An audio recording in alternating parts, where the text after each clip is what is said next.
Baik, kita mulai ya, rekan-rekan semua. Bismillahirrahmanirrahim. Assalamualaikum warahmatullahi wabarakatuh. Waalaikumsalam warahmatullahi wabarakatuh.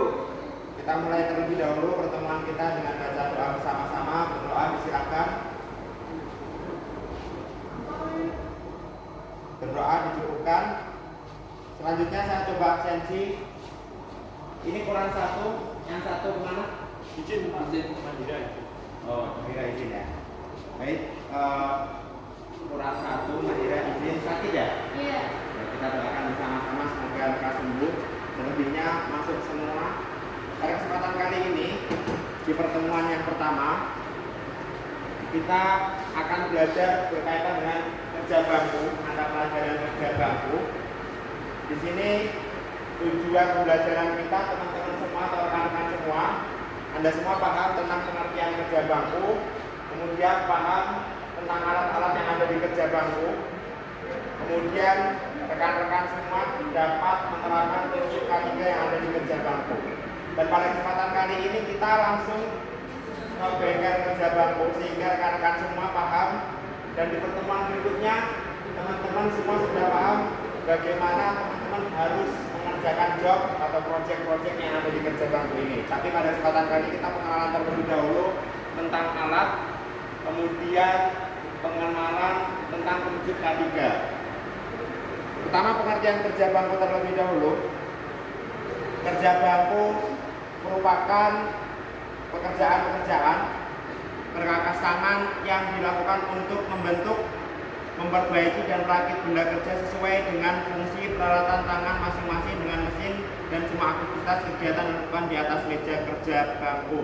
Jadi prinsipnya adalah kerja bangku itu kita membentuk alat atau membuat alat sesuai dengan proyek kita, dilakukan dengan tangan, kemudian normalnya dilakukan di atas meja kerja. Itu pengertian secara umum dari kerja bangku. Kemudian macam-macam alat kerja bangku ini saya bedakan menjadi 8 poin. 8 poin berdasarkan kegunaan dari alat-alat tersebut. Pertama, alat pemegang benda kerja. Nah, alat pemegang benda kerja ini bisa teman-teman lihat di setiap kerja itu ada ragum, betul ya? Dan setiap meja itu kurang lebih ada 6 atau ada 5 atau ada yang 4. Nah, itu fungsinya ragum itu adalah memegang benda kerja. Jadi ketika ada benda kerja seperti ini, sebelum kita lakukan proses pengerjaan kerja bangku, kita pasangkan ke ragum tersebut. Gitu. Kita coba praktekkan saja ya. Iya. Oke. Ketika ini ada benda kerja, nah ini ragum.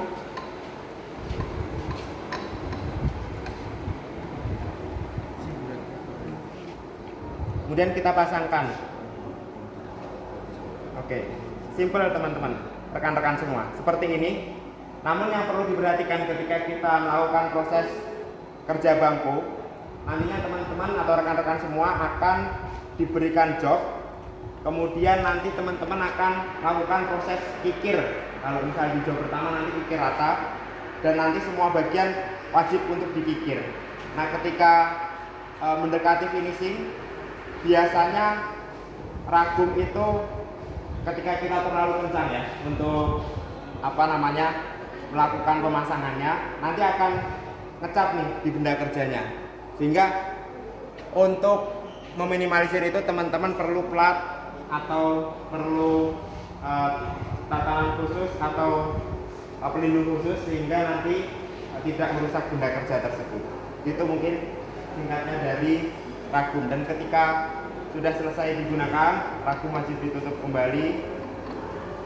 Ini teman-teman, ini cukup, tidak perlu sampai pasang dengan erat-erat banget, tapi tetap ada sekatnya sedikit. Itu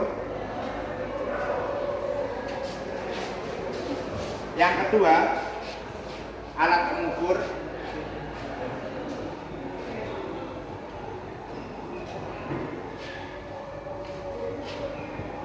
Kira-kira di kerja bangku atau teman-teman lihat ini di lingkungan sekitar ada alat apa saja yang ada di bengkel ini? Alat pengukur, mohon maaf, alat pengukur. Jangka sorong. Ya, jangka sorong. Kemudian ya, kemudian ada apa lagi? Siku. Ya, ada siku. Ada apa lagi? Banyak ini. Mikrometer, betul? Itu ya teman-teman, saya sebutkan saja rekan-rekan semua. Secara umum, ini mulai dari alat ukur yang tingkat ketelitiannya paling sukar. Itu pertama ada mistar baja, kemudian ada mistar bulu, ketelitiannya juga sama. Kemudian ada jangka sorong, ini jangka sorong, dan ini yang bakal sering kita gunakan di praktek-praktek ke depan. Kemudian ada mikrometer, kemudian ada busuk derajat, kemudian ada pengukur tinggi atau dedik, itu nanti juga sering kita gunakan. Kemudian ada penyiku, itu untuk alat-alat ukur. Kemudian selanjutnya alat penggores.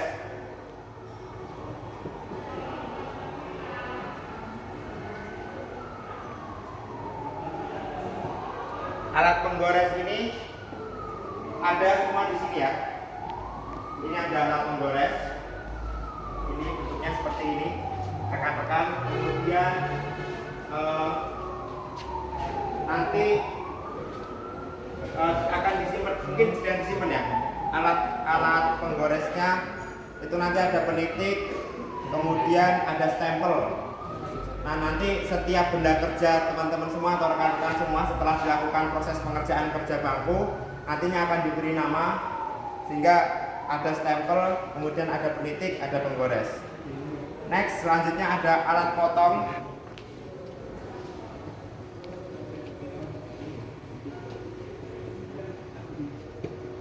Alat potong di sini juga sudah ada gergaji ya. Itu.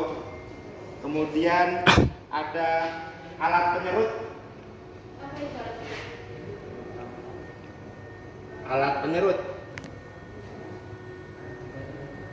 Alat penyerut adalah kikir. Kegunaannya untuk melakukan proses pemakanan ya terhadap benda kerja menggunakan tangan kita prinsipnya itu. Kemudian alat penyerut ini juga banyak jenisnya. Ini namanya kikir rata.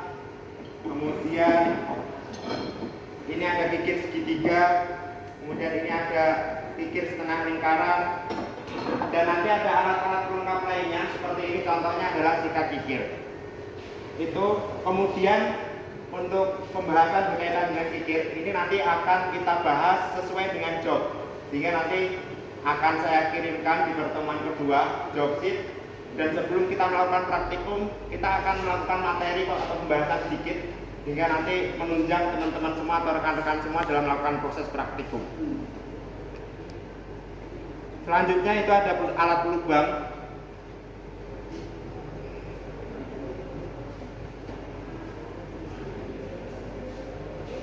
Alat pelubang di sini ada mesin bor. Ini akan teman-teman gunakan untuk membuat lubang. Di job kita juga akan ada proses untuk teman-teman membuat lubang. Dan kita nanti akan bahas berkaitan dengan mesin bor itu sendiri di kegiatan praktikum sebelum job tersebut. Kemudian alat pengulir.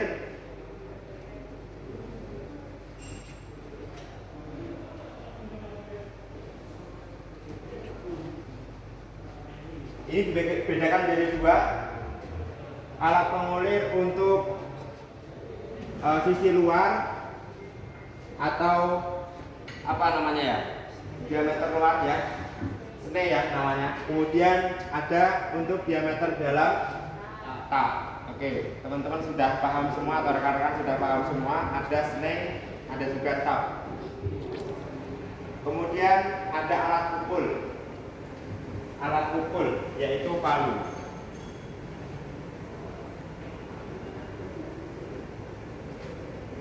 Nah, rekan-rekan semua harus pahami, ternyata dalam proses kerja bangku yang berkaitan dengan proses atau praktikum pada kesempatan kali ini atau selama 1 semester ke depan ada 8 alat ini dengan berbagai macam nanti cabang-cabangnya sesuai dengan kegunaan di masing-masing job. Dan terakhir, yang paling penting dalam proses praktikum kali ini yaitu keselamatan kerja. Ini keselamatan kerja mulai dari atas kepala sampai di ujung kaki. Pertama, ini nanti ada helm. Kalau misal di bengkel kita belum tersedia, nanti teman-teman coba optimalkan pada punya topi ya. Ya, paling tidak terutama yang rambutnya belum standar, nanti potong kemudian bisa diamankan menggunakan topi, karena ada salah satu kasus yang ada di bengkel kita itu entah tahun 2000-an atau tahun 90-an itu rambutnya masih yang pada ketika itu rambutnya masih panjang itu, dan ternyata di proses mesin yang berputar, karena nanti kita akan ada atau yang akan bersentuhan dengan mesin yang berputar. Apa itu mesin bor ya, mesin yang berputar itu nanti memungkinkan terjadi rambut kita itu terselip di mesin putar tersebut, sehingga nanti berbahaya bagi keselamatan kerja itu sendiri ya. Pelindung kepala, kemudian pelindung mata. Tadi ada mesin bor ya, mungkin akan terjadi vertikal ya, ada bram-bram itu yang ketika kena mata sangat bahaya. Kemudian ada masker, dan di bengkel kita sudah kita sediakan masker.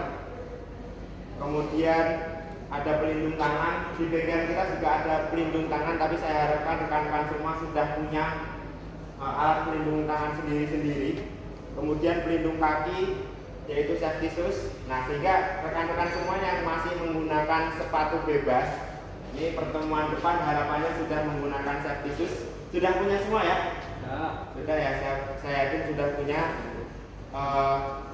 untuk keselamatan kita bersama. Terakhir, alat pelindung badan, kita gunakan wear pack, dan saya rasa teman-teman sudah menggunakan wear pack semuanya. Itu cukup pertemuan kita pada kesempatan kali ini. Selanjutnya, sebelum saya mengakhiri kegiatan pembelajaran untuk menunjang praktikum ke depan, saya berikan penugasan.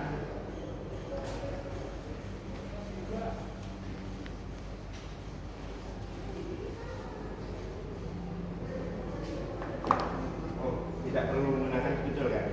Ini ya. Ini jadi ada sebuah benda kerja seperti ini. Ini ukurannya katakanlah ada 75, 50 dan tebalnya 8 mm.